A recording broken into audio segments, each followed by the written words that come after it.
Olá, seja bem-vindo ao Conexão Ciência. A convidada de hoje é a pesquisadora da Embrapa, Arminda Carvalho. Obrigada pela presença, Arminda. Eu é que agradeço essa oportunidade de estar aqui e poder falar um pouco do trabalho que desenvolvemos na Embrapa com esse tema.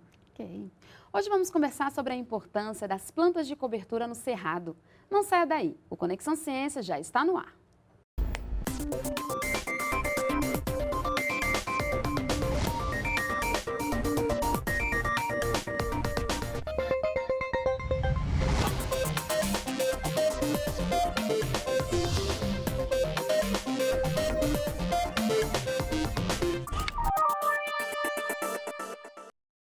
As plantas de cobertura contribuem para a manutenção da umidade e a cobertura do solo na época seca.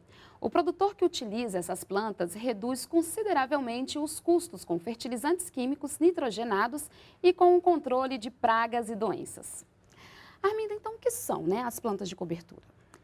As plantas de cobertura são aquelas plantas que elas são cultivadas, elas são plantadas com o objetivo principal de proteger, conservar e melhorar o solo. Ou seja, elas podem até produzir grãos, mas o mais importante no uso delas é a melhoria do solo, seja sob o aspecto químico, físico ou biológico. E que espécies que são mais utilizadas? Nós temos uma grande diversidade de plantas que são usadas como plantas de cobertura, desde plantas da família das leguminosas, por exemplo, mucuna preta, crotalária júncia, feijão bravo do Ceará, feijão de porco, gramíneas, como o sorgo, que também serve para o consumo de grãos, milheto, braquiárias. Temos também outras famílias de plantas como o nabo forrageiro, o trigo sarraceno, que é uma planta hoje muito utilizada até com fins para exportação. Essas espécies elas são encontradas somente aqui no Cerrado ou em outros biomas? Essas espécies elas são encontradas em praticamente todos os biomas do Brasil, inclusive em alguns, por exemplo, na região sul do Brasil, é até mais comum o uso dessas plantas de cobertura, mas são também podem ser facilmente usadas em diferentes biomas. Elas atuam da mesma forma ou elas possuem particularidades? Possuem particularidades. Cada planta ela tem uma particularidade que vai influenciar positivamente na melhoria do solo, na sua proteção, na sua conservação. Por exemplo, as leguminosas em geral, elas têm como particularidade a capacidade de fixar nitrogênio do ar atmosférico, inclusive em grandes quantidades. Algumas fixam até 200 quilos por hectare de nitrogênio. Outras, como gramíneas, por exemplo, elas têm particularidade maior de ciclar os nutrientes, não só nitrogênio, mas fósforo, potássio, cálcio, das camadas mais profundas e trazer esses nutrientes para as camadas mais superficiais para o uso da cultura comercial, E também a proteção da superfície do solo. A matéria orgânica, algumas são mais eficientes em aumentar, em melhorar a qualidade da matéria orgânica. Então, cada uma tem a sua especificidade. Por exemplo, tem plantas que têm também eficiência em associar com fungo, que é bastante conhecido na nossa área, são fungos micorrízicos que aumentam a superfície de absorção pela cultura que está sendo cultivada, por exemplo, milho, de absorver nutrientes, fósforo, potássio, zinco, cobre e o próprio nitrogênio. Então, a escolha do produtor, por uma determinada espécie vai depender de qual objetivo que ele pretende no seu sistema Com de produção? certeza. Qual é o principal objetivo dele? E ainda também tem as questões de pragas, doenças e nematóides. Se ele está tendo problemas de uma ocorrência maior de patógeno na sua área, muitas vezes ele busca a planta de cobertura no sentido de quebrar esse ciclo de pragas e doenças. Mas vai depender do seu objetivo maior, do seu sistema de produção. No caso do controle, de doenças e pragas, como é que elas atuam, nesse controle? Elas atuam no sentido que, em geral, elas não são tão susceptíveis como as culturas comerciais, que elas são menos suscetíveis a pragas e doenças. E quando elas são suscetíveis às pragas e doenças, são pragas e doenças diferentes das culturas. Ou seja, todo sistema que tem uma diversificação de espécies, vamos dar como exemplo um sistema natural, por exemplo, o cerrado. O equilíbrio desse sistema impede que ocorra esses ataques de pragas e doenças. Então, é em função mais de um sistema em equilíbrio quando ele é diversificado. E essas plantas, elas podem ser usadas em qualquer sistema de produção? Ele tem que ser escolhido de acordo com o sistema de produção. Tem algumas que são mais eficientes em um sistema do que no outro. Por exemplo, se você tem um sistema onde a cultura é soja, é mais importante utilizar gramíneas, como o milheto, como o próprio sorgo, a braquiária, que é muito utilizada. Mas com milho, também se pode utilizar a braquiária, milheto também e leguminosas em geral. A cana-de-açúcar, por exemplo, é muito utilizada para a recuperação de áreas degradadas de cultivo de cana-de-açúcar, é a recuperação com crotalária júncia. Então, depende do sistema mesmo. E o produtor ele pode utilizar mais de uma espécie no seu sistema ou apenas uma? Não, a maior quantidade de espécies é até mais favorável. Hoje, o produtor tem utilizado os chamados mixes ou coquetéis de espécies vegetais, que são a composição de diferentes espécies para somar os benefícios de cada uma. Então, um exemplo, se o produtor ele faz um mix de plantas que envolvem gramíneas, leguminosas ou mesmo outras espécies, ele vai ter um sistema que vai ser mais eficiente na melhoria do solo. Como exemplo, nós temos coquetéis que utilizam crotalária, braquiária, o trigo mourisco. Então, esse aí faz um cultivo de uma mistura, um mix de sementes dessas plantas. E o efeito do somatório do benefício de cada uma vai agir como um impacto mais benéfico do que se fosse cada uma isoladamente.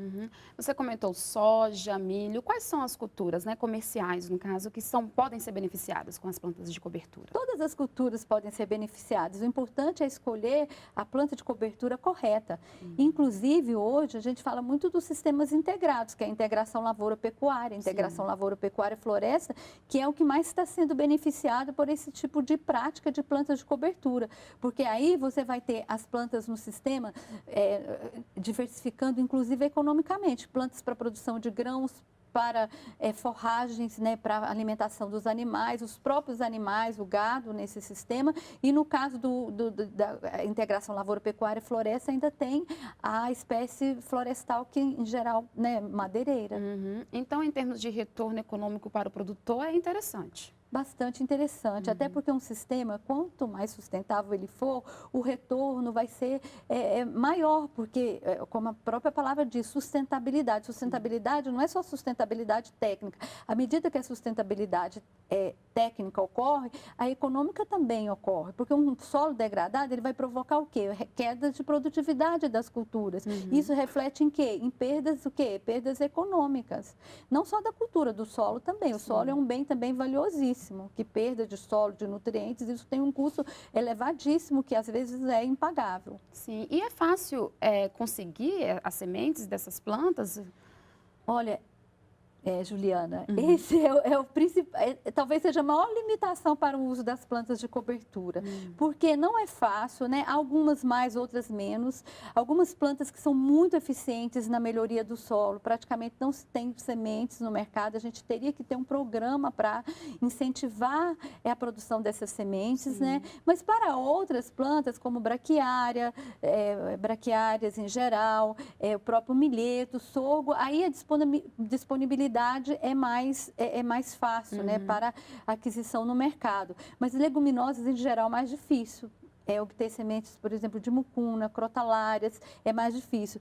Mas o produtor também ele pode produzir essas sementes na sua propriedade. Essa é uma alternativa também viável, nós consideramos. E que aspectos operacionais devem ser levados em conta no cultivo de plantas Vários aspectos têm que ser considerados, inclusive alguns eles necessitam sim ser priorizados.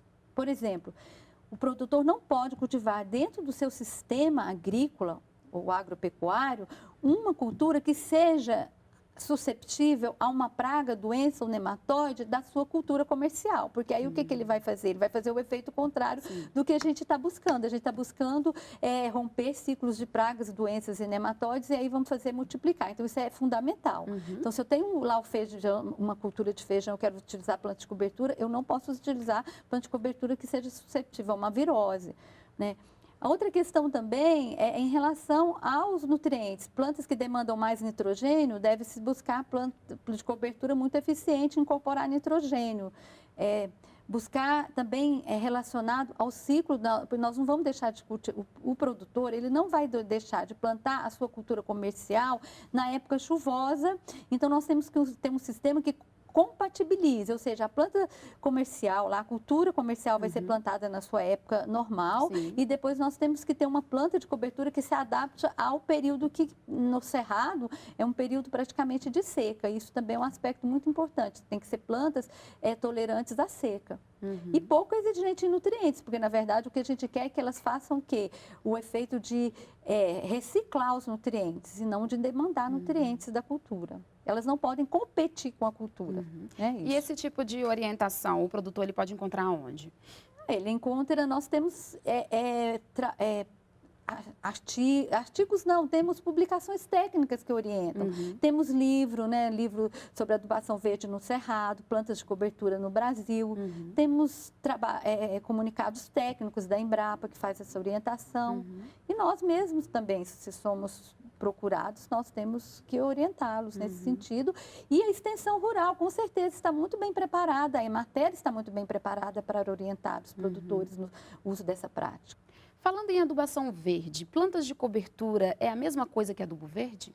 Não, conceitualmente não é. A adubação verde, que é um conceito mais antigo dessa prática, é no sentido de, como o próprio nome diz, adubação, adubo, ou seja, incorporar nutrientes ao solo, a ciclagem de nutrientes, a fixação biológica do nitrogênio. Plantas de cobertura é um conceito mais amplo, é um conceito mais abrangente, é o que realmente nós buscamos. Além dessa questão da adubação, também a melhoria do solo em relação à sua proteção e conservação. Ou seja, proteger o solo contra agentes de degradação, erosão, compactação, melhorar a qualidade da matéria orgânica, melhorar a atividade biológica, a diversidade biológica do solo. Ou seja, uma questão, além de adubo, de qualidade de solo. Tá certo, Arminda. Então, daqui a pouco nós continuamos a nossa conversa. Okay? Vamos para um rápido intervalo e voltamos já.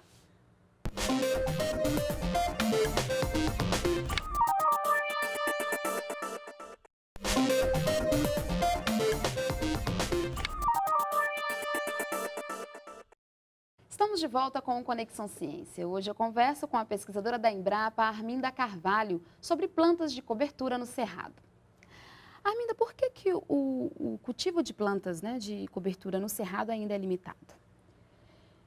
Uma das questões que mais limita o cultivo no Cerrado é a própria condição climática, né, do Cerrado. Porque essa situação de 2 períodos muito bem definidos, de seca e chuva, e longo de seca, acaba limitando. Porque o período de chuva é para cultivar a cultura comercial. Sim. E o da seca, que sobra para a cultura, a planta de cobertura, se o uso for em sucessão ou safrinha, como nós dizemos, acaba limitando. Então, nós temos que buscar outras alternativas de uso dessas plantas, seja consórcio, e o sistema integrado está sendo, por isso, uma das grandes opções hoje do uso de plantas de cobertura no Cerrado. Então, a maior limitação é realmente a questão climática, né? As temperaturas elevadas, às vezes, também. E acho que seria basicamente essa maior limitação mesmo. Mas nas outras regiões o uso Por exemplo, no sul do Brasil é muito mais antigo, né? Muito mais comum o uso de plantas de cobertura, né? Nos nossos estados do Paraná, principalmente, porque a distribuição de chuva é uniforme durante o ano. Isso facilita muito. Então, essa questão da não uniformidade de chuvas que o Cerrado tem, aliás, muito um clima bimodal, que nós chamamos, né, seca e chuva, prolongado, a seca, isso limita bastante o cultivo das plantas de cobertura. Então, no Cerrado, as plantas de cobertura, ela vem sendo utilizada há pouco tempo? É bem menos tempo do que no sul do Brasil, né?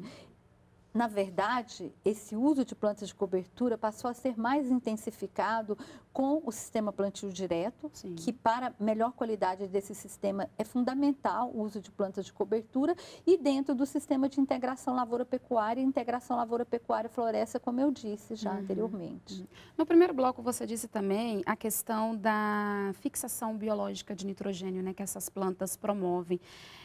Que economia isso representa na aplicação de fertilizantes nitrogenados?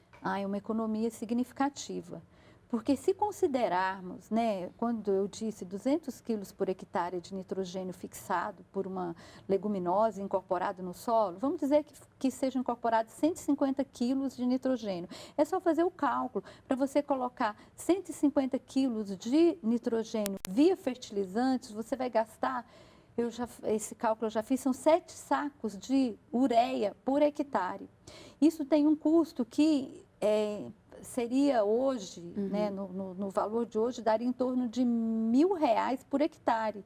Então, é fácil de fazer. Então, mas não vamos falar de substituição total. Se substituirmos parcialmente, cada quantidade substituída pela fixação biológica é o que você vai deixar de comprar de fertilizante nitrogenado, que é um fertilizante, que é um insumo caro, até porque ele é um derivado do petróleo. E ele é mais caro quanto mais caro estiver o petróleo. Mas existem plantas que dispensam totalmente o uso desses fertilizantes? Em nossos trabalhos, nós temos um exemplo de uma planta, uma leguminosa, que praticamente dispensa mesmo o uso do fertilizante, que é a Canavalha brasiliense, o feijão bravo do Ceará. Só que, como nós já falamos anteriormente, é difícil de conseguir a semente dessa planta, então existe essa limitação. Mas no caso do feijão bravo do Ceará, nós temos trabalhos mostrando que a produtividade do milho com a aplicação do nitrogênio em cobertura, que são 130 quilos de nitrogênio por hectare, e não aplicação, produziu praticamente igual, e altas produtividades, em torno de 3 toneladas por hectare de milho. E que outras funções as plantas de cobertura podem, podem ter? Olha, além dessas funções todas que nós já falamos, né, de melhoria da qualidade física, química e biológica do solo, quebra de ciclo de pragas e doenças, é muito importante também lembrar que hoje, dentro desse contexto das mudanças climáticas globais, a mitigação dos gases de efeito estufa é também um dos efeitos, dos impactos importantes do uso de plantas de cobertura. São os que nós chamamos de sistemas mitigadores das emissões dos gases de efeito estufa, ou seja, são sistemas que reduzem as emissões dos gases de efeito estufa. Então, alguns sistemas que utilizam, nós já fizemos trabalhos, né, durante longo tempo, que mostra que alguns dos sistemas que utilizam essas plantas de cobertura, né, em sistemas de integração lavoura-pecuária com braquiária, são mais eficientes na mitigação dos gases de efeito estufa.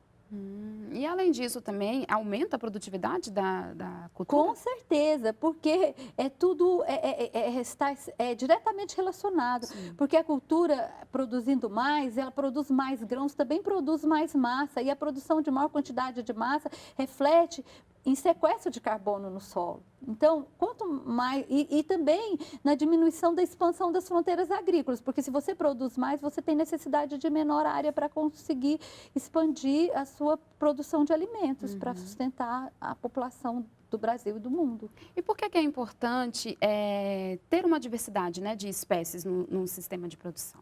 Eu sempre penso que não que a gente vai cultivar e vai ter o mesmo sistema natural, Sim. como no caso que nós estamos falando do cerrado, mas se a gente pensar num sistema natural que está em equilíbrio, esse equilíbrio ele é mantido pela diversidade das espécies que está lá. Então vamos pensar que quando nós vamos cultivar, desmatar e cultivar, vamos tentar não fugir totalmente desse sistema, porque um sistema quanto mais reducionista for, menor, por exemplo, monocultivos, monoculturas de soja, o impacto negativo desse sistema no meio ambiente é muito mais grave. Sim. Então, os sistemas diversificados são sistemas ideais, são sistemas que têm menor incidência de pragas, doenças, melhor eficiência da ciclagem dos nutrientes, maior A questão da água, que é fundamental também, né? Aumenta a eficiência da água no solo, retenção de água no solo, infiltração de água no solo, diminui as questões de erosão, de compactação de solo, ou seja, diminui a degradação do solo. Uhum. E quais são as condições ambientais adequadas, né,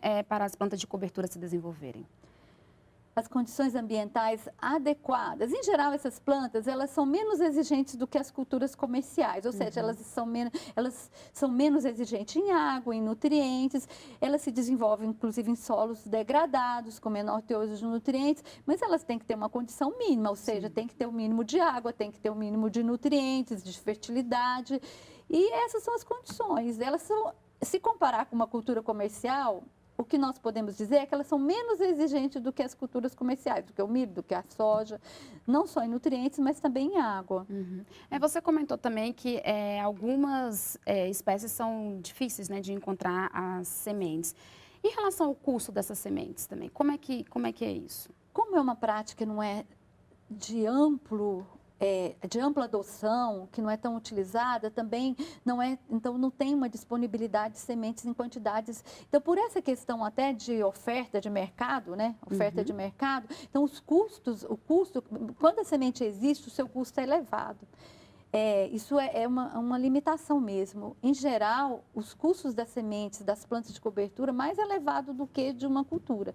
São caras as sementes e raras de encontrar no mercado. Então, acaba que por uma questão de demanda e oferta, acaba que isso torna uma prática mais cara.